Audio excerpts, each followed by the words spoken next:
কোরবানি যেহেতু একটা গুরুত্বপূর্ণ ইবাদত, এক বছর পরে পরে আমাদের কাছে একটা মহান শিক্ষা দিতে আসে। এই জায়গায় হাবিল আর কাবিলের কাহিনী আল্লাহ আমাদেরকে শোনাতে বলেছিলেন। এই জন্যে তারা দুইজনে চাটিয়াল এই ময়দানে এরকম কোরবানি পশু জবাই করে রেখে আসতো। একজনেরটা আগুনের ঝলক এসে পুড়িয়ে ফেলতো, আর একজনেরটা ওইভাবেই পড়ে থাকতো। যারটা কবুল হয়নি সে একটু আবিষ্কার করবে যে আমারটা কেন হলো না। আমি তার বয়সে বড়, তার চাইতে শরীরের শক্তি আমার বেশি, তার চাইতে আগে দুনিয়ায় আসলাম, আমি পুরাতন মানুষ, এরপরও আমার ছোট ভাইয়েরটা হয়, আমারটা হয় না কেন। এগুলো আবিষ্কার না করে সে বলেছিল আকতুলান্নাকা, আমি তোকে মেরে ফেলবো। আমার মনে হচ্ছে হাবিল বাংলাদেশে এখন আমরা যারা আছি, কাবিলও ফিরে এসেছে। এই 54 বছরে আপনি আপনার চরিত্র দিয়ে, আপনি আপনার অ্যাক্টিভিটিস দিয়ে, কাজ কারবার দিয়ে 54 বছরে জনগণের মন জয় করতে পারেননি। যারা করেছে জনগণ আজ তাদের দিকে ঝুঁকেছে। তাদের কাজ কারবার, তাদের চরিত্র দেখে, তাদের আমানতদারিতা দেখে জনগণ এখন পাগল হয়ে গেছে। সারা বাংলাদেশে 100 জনের 77 জন মানুষ চাচ্ছে যে সে এখন ইসলামের হাতে ক্ষমতা দেওয়া হোক। কিন্তু কাবিলের ভাইরা ভাই যারা আছে এরা বলছে না, হাবিলকে আর দুনিয়ায় রাখা যাবে না। তা আপনি হাবিলের মতো হন না কেন? আপনারটা কবুল হয় না কেন? মানুষ আপনাকে অ্যাকসেপ্ট করে না কেন? গ্রহণ করে না কেন? আপনার চরিত্র কেমন? আপনি নিজেকে সংশোধন করেন না, আপনি হাবিলকেই মেরে ফেলতে চান। এই জন্য আমরা হাবিলের ভূমিকায় যারা আছি, হাবিল শেষে বলেছিল ক্বালা ইন্নামা ইয়াতাকাব্বালুল্লাহু মিনাল মুত্তাকিন। এ ভাই, আপনি যতই জোর জবরদস্তি করেন, যতই আমার উপরে জোরাজুরি করেন, আপনারটা কবুল হবে না। কারণ কবুল হওয়ার জন্য তাকওয়া লাগে, আর আমার ভেতরে সে তাকওয়া আল্লাহ দিয়েছেন। আপনার উপরে তাকওয়া এখনো আসেনি। এই জায়গায় ধরেন। সম্মানিত বাগেরহাটবাসী, আমরা এ পরিবেশে আর কথা বলতে চাচ্ছি না। আমাদের এখন উচিত হবে কাবিলের ভূমিকায় না গিয়ে হাবিলের ভূমিকায় পালন করা। আমরা ধৈর্য এবং সহ্য নিয়ে সামনে এগিয়ে যাব ইনশাআল্লাহ। কাবিল যারা আছে আশা করি তারা সংশোধন হবে, অথবা তার যে পরিণতি হয়েছিল আল্লাহ যেন তাদেরকে সেই অবস্থায় অন্তত পৌঁছিয়ে দেন। বলেন আমিন। বাগেরহাট জেলার শরণখোলা উপজেলার উদ্যোগে মহাবিশ্বের মহাবিশ্বয় আমাদের মালিকের মুখের পবিত্র বাণী কোরআনে কারীম তাফসীরুল কোরআন মাহফিলের স্বনামধন্য সভাপতি, এ মাহফিলে কোরআনে কারীম থেকে যিনি তেলাওয়াত করলেন শায়েখ কারি খবাইবুল হক, ইসলামী সঙ্গীত পরিবেশনায় যারা ছিলেন সবাইকে ধন্যবাদ জানাচ্ছি। মাহফিলের ইন্তেজামিয়া কমিটিতে যারা দায়িত্বে আছেন শুকরিয়া জানাচ্ছি তাদেরকে। আজকের এই অবস্থা দেখে আমরা এতটুকু কথা বাংলাদেশের মানুষকে নির্ভয়ে বলতে পারি, কোরআনে কারীম থেকে জাতিকে বিচ্ছিন্ন করা কখনো সম্ভব নয়। আপনারা মিডিয়ার মাধ্যমে সারা পৃথিবী এখন দেখতে পাচ্ছে, অলরেডি লাইভ চলছে। বহু সাংবাদিক ক্যামেরা নিয়ে বসে আছে বিভিন্ন জায়গায়, যারা দেখতে পাচ্ছেন পৃথিবীতে। আপনারা একটু তাকান, বাগেরহাট জেলার শরণখোলা রায়েন্দা কলেজ ময়দান থেকে কোরআনে কারীমের অনুষ্ঠান যারা সাজিয়েছে, এলাকার মানুষেরা স্বতঃস্ফূর্তভাবে তারা সাড়া দিয়েছে। বৃষ্টির পানি পড়ছে অলরেডি উপর থেকে, নিচের জায়গাগুলো কর্দমাক্ত ভেজা। এরপরেও হাজার হাজার মানুষ এখানে কোরআনের মহব্বতে বাড়ি থেকে ছুটে এসেছে। কিয়ামতের দিন যে কোরআনে কারীম এবং সিয়াম আল্লাহর দরবারে সুপারিশ করবে, কোরআনের এই মহব্বতের কারণে আল্লাহ যেন কোরআনকে সুপারিশকারী হিসাবে আমাদের জন্য কবুল করেন। বলেন আমিন। মঞ্চে বসা ওলামা ইকরাম, বিশেষ করে বাংলাদেশ জামায়াতে ইসলামী থেকে মনোনীত এই আসনের সংসদ সদস্য পদপ্রার্থী, বিশিষ্ট ইসলামী চিন্তাবিদ, শিক্ষাবিদ, রাজনীতিবিদ অধ্যক্ষ আব্দুল আলিম, আতালাল্লাহু উমরাহু ওয়া বারাকাল্লাহু ফি হায়াতি, আমিন। আমি দোয়া করছি এই আসন থেকে বারবার নির্বাচিত সংসদ সদস্য ছিলেন মুফতি আব্দুস সাত্তার রহমতুল্লাহ আলাইহে, আল্লাহ তার এই গোলামের কবরকে জান্নাতুল ফেরদাউস বানিয়ে দেন, বলেন আমিন। আমি দোয়া করছি আজকে একজন মাজলুম মানুষ মুক্ত বাতাসে স্বাধীন জীবনে ফিরে এসেছে।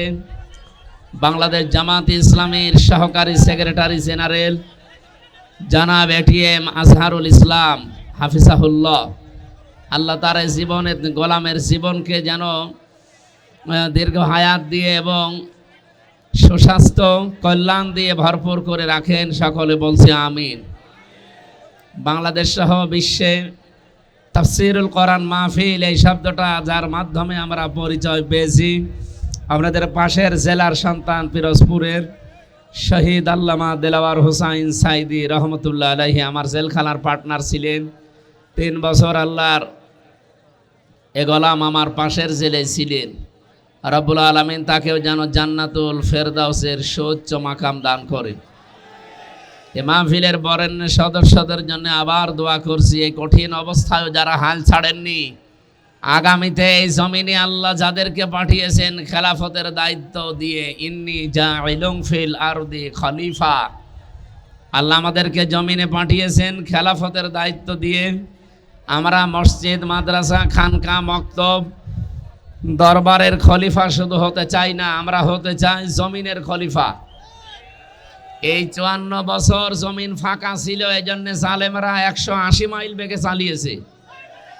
এবার আর জালেমরা জমিন ফাঁকা পাবে না।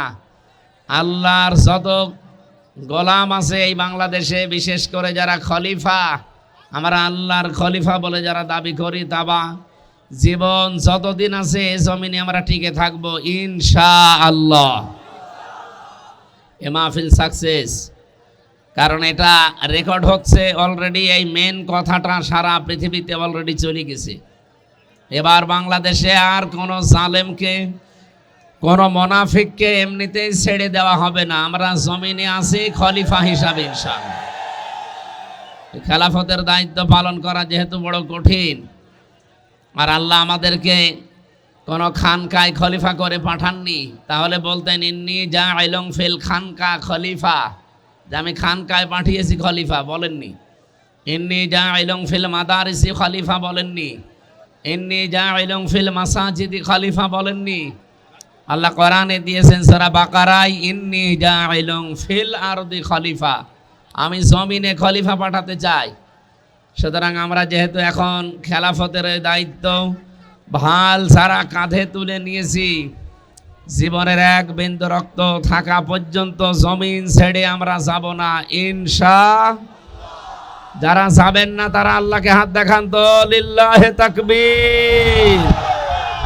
আল্লাহ যেন এই হাতগুলো কবুল করেন, বলেন আমিন। সামনে বসে মাহফিলের প্রধান আকর্ষণ যারা, বিশেষ করে শ্রোতা মণ্ডলী, মা বোনেরা বিভিন্ন জায়গায় আছেন যারা এই কষ্ট করে এসেছেন, সবাইকে নিয়ে দরবারে ইলাহিতে শুকরিয়া আদায় করছি। আমি গতকালও ছিলাম কুমিল্লা নাঙ্গলকোট, কোথায় কুমিল্লা, কোথায় বাগেরহাট, এরপরও আমি কুষ্টিয়া চুয়াডাঙ্গা ঘুরে আসতেছি। সারাদিন সারা রাত আমি আজকে গাড়িতে আছি। এসে মনে করলাম খাবার খেয়ে তারপরে আপনাদের সাথে কথা বলবো, কিন্তু আকাশের অবস্থার কারণে আমি তাড়াতাড়ি চলে এসেছি। মেন কথাগুলো কিছু সময়ের ভেতরে শেষ করে আমরা এই মাহফিল ক্লোজ করে দেব, তাছাড়া এভাবে কষ্ট দেওয়া ঠিক হবে না। রসুলের উপরে দরুদ আর সালাম পাঠ করার পর আমরা যেহেতু আর মাত্র 7 দিন পর বা 8-9 দিন আছে, 9 দিন পরে একটা গুরুত্বপূর্ণ দিবস আমাদের সামনে ছায়া ফেলতে যাচ্ছে, ঈদুল আজহা হিসাবে যেটা আমরা পরিচিত। আল্লাহ রাব্বুল আলামিন বিশ্বনবীকে জানিয়েছেন, ওয়াতলু আলাইহিম নাবা বানাই আদম বিল হক, হে নবী আপনি আদম নবীর 2 জন সন্তানের কাহিনী আপনার উম্মতদেরকে তেলাওয়াত করে, হক আদায় করে করে তাদেরকে শোনান। এখানে কোরবানি বলতে নুসুক মানে শুধুমাত্র পশু জবাই করা নয়, নুসুক মানে হজের কাজ কারবার, এখন যেটা এখন অলরেডি চলছে, হাজিরা বিভিন্ন জায়গা থেকে আল্লাহর ঘরে পৌঁছিয়ে গেছে, এখন অনেকে প্রতিমধ্যে আছে। বৃষ্টির অবস্থা তো কন্ট্রোলের বাইরে।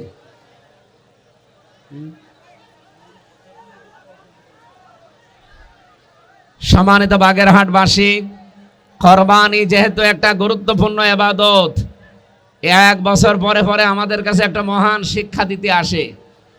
এই জায়গায় হাবিল আর কাবিলের কাহিনী আল্লাহ আমাদেরকে শোনাতে বলেছিলেন। এই জন্যে তারা দুইজনে চাটিয়াল এই ময়দানে এরকম কোরবানি পশু জবাই করে রেখে আসতো। একজনেরটা আগুনের ঝলক এসে পুড়িয়ে ফেলতো, আর একজনেরটা ওইভাবেই পড়ে থাকতো।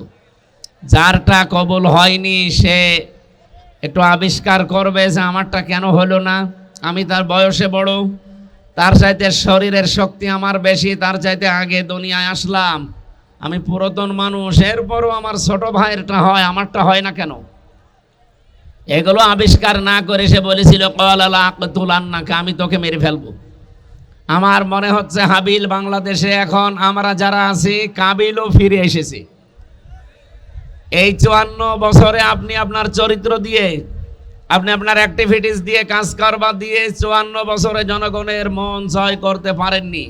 যারা করেছে জনগণ আজ তাদের দিকে ঝুঁকেছে। তাদের কাজ কারবার, তাদের চরিত্র দেখে, তাদের আমানতদারিতা দেখে জনগণ এখন পাগল হয়ে গেছে। সারা বাংলাদেশে 100 জনের 77 জন মানুষ চাচ্ছে যে সে এখন ইসলামের হাতে ক্ষমতা দেওয়া হোক। কিন্তু কাবিলের ভাইরা ভাই যারা আছে এরা বলছে না, হাবিলকে আর দুনিয়ায় রাখা যাবে না। তা আপনি হাবিলের মতো হন না কেন? আপনারটা কবুল হয় না কেন? মানুষ আপনাকে অ্যাকসেপ্ট করে না কেন? গ্রহণ করে না কেন? আপনার চরিত্র কেমন? আপনি নিজেকে সংশোধন করেন না, আপনি হাবিলকেই মেরে ফেলতে চান। এই জন্য আমরা হাবিলের ভূমিকায় যারা আছি, হাবিল শেষে বলেছিল ক্বালা ইন্নামা ইয়াতাকাব্বালুল্লাহু মিনাল মুত্তাকিন। এ ভাই, আপনি যতই জোর জবরদস্তি করেন, যতই আমার উপরে জোরাজুরি করেন, আপনারটা কবুল হবে না। কারণ কবুল হওয়ার জন্য তাকওয়া লাগে, আর আমার ভেতরে সে তাকওয়া আল্লাহ দিয়েছেন। আপনার উপরে তাকওয়া এখনো আসেনি। এই জায়গায় ধরেন। সম্মানিত বাগেরহাটবাসী, আমরা এ পরিবেশে আর কথা বলতে চাচ্ছি না। আমাদের এখন উচিত হবে কাবিলের ভূমিকায় না গিয়ে হাবিলের ভূমিকায় পালন করা। আমরা ধৈর্য এবং সহ্য নিয়ে সামনে এগিয়ে যাব ইনশাআল্লাহ। কাবিল যারা আছে আশা করি তারা সংশোধন হবে, অথবা তার যে পরিণতি হয়েছিল আল্লাহ যেন তাদেরকে সেই অবস্থায় অন্তত পৌঁছিয়ে দেন। বলেন আমিন। এ মাহফিলের জন্য যারা কষ্ট করলেন আল্লাহ যেন সর্বোচ্চ জাযা দান করেন। আল্লাহুম্মা আমিন। লা ইলাহা ইল্লা আনতা সুবহানাকা ইন্নী কুনতু মিনাজ জালিমিন। হে আরশের মালিক, লক্ষ্য করে দেখো কত সুন্দর করে তারা এই আয়োজন সাজিয়েছিল। কোরআনের জন্য যারা এত কষ্ট করেছে আল্লাহ তাদের খালি হাতে ফেরত দিও না। যে ঝড় ঝাঁটা সহ্য করে কোরআনের ময়দানে যারা টিকে আছে, তাদের এই কষ্টের বিনিময়ে আগামীতে এই এলাকায় কোরআনের হাওয়া, কোরআনের ক্ষমতা জারি করে দাও। 56,000 বর্গ মাইলকে কোরআনের হাতে এবার তুমি তুলে দাও। বিশেষ করে বাগেরহাট শরণখোলাবাসীর এই কষ্টের মূল্য আল্লাহ তুমি আগামীতে এদেরকে দেখাও। যারা এই কষ্ট স্বীকার করেছে এদের কষ্টের দুনিয়া আখিরাতে উজরত দান করো। আমি সহ যারা এসেছি, আমরা অসুস্থ অনেকে, এই শেফায়ে কামেলা জেলা নসিব করে দাও। আমরা অনেকেই যারা বিভিন্ন আশা নিয়ে এসেছি, কোরআনের ইজ্জতে আশাগুলো পূরণ করো। তোমার বান্দা বান্দীদের দিল মন এদিকে ঝুঁকিয়ে দাও, তারা যেন এই মন নিয়ে কাজ করতে পারে যে আমরা এদেশের এই জমিনের খলিফা। আল্লাহুম্মা গফিরলি ওয়ারহামনি ওয়াহদিনি ওয়াফিনি ওয়ারযুকনি ইয়া রাব্বাল আলামিন। আল্লাহ, বড় আশা নিয়ে এসেছিলাম, কোথায় কুমিল্লা, কোথায় বাগেরহাট। এ বিশাল কষ্ট করে পথিমধ্যে এত পথ জার্নি করে এসেছি, তোমার বান্দা বান্দিরাও সাড়া দিয়েছিল। প্রত্যেকের কষ্টের দিকে তাকিয়ে হলে ওই মাহফিলটা তুমি কবুল করে নাও। আমরা দৃঢ়ভাবে বিশ্বাস করলাম যে আগামীর বাংলাদেশ তুমি কোরআনের হাতে তুলে দেবে ইনশাআল্লাহ। শেষ কথা যেন জীবনে বলতে পারি, লা ইলাহা ইল্লাল্লাহু মুহাম্মাদুর রাসূলুল্লাহ। শিক্ষিত ভাইরা যারা এসেছেন, আমি জেলখানায় সৃষ্টি নিয়ে একটা বই লিখেছিলাম, আর মেয়েদের জীবনী নিয়ে একটা বই লিখেছিলাম, পারিবারিক জীবন। আমার এখানে একটা গাড়ি ছিল না, এই বামে গাড়ি আছে, যাওয়ার সময় শিক্ষিত মানুষরা নিয়ে যান, আর মেয়েদেরটা মেয়েদের নিয়ে যেয়ে পড়াবেন। আগামীতে এলাকায় শীতের সময় আসবো, এভাবে মাহফিল কষ্ট হয়ে যাচ্ছে। আবার আসবো ইনশাল্লাহ, যে ইনশাল্লাহ আবার আসবো এলাকায়, এই ময়দানে আসবো ইনশাল্লাহ, এই ময়দানে।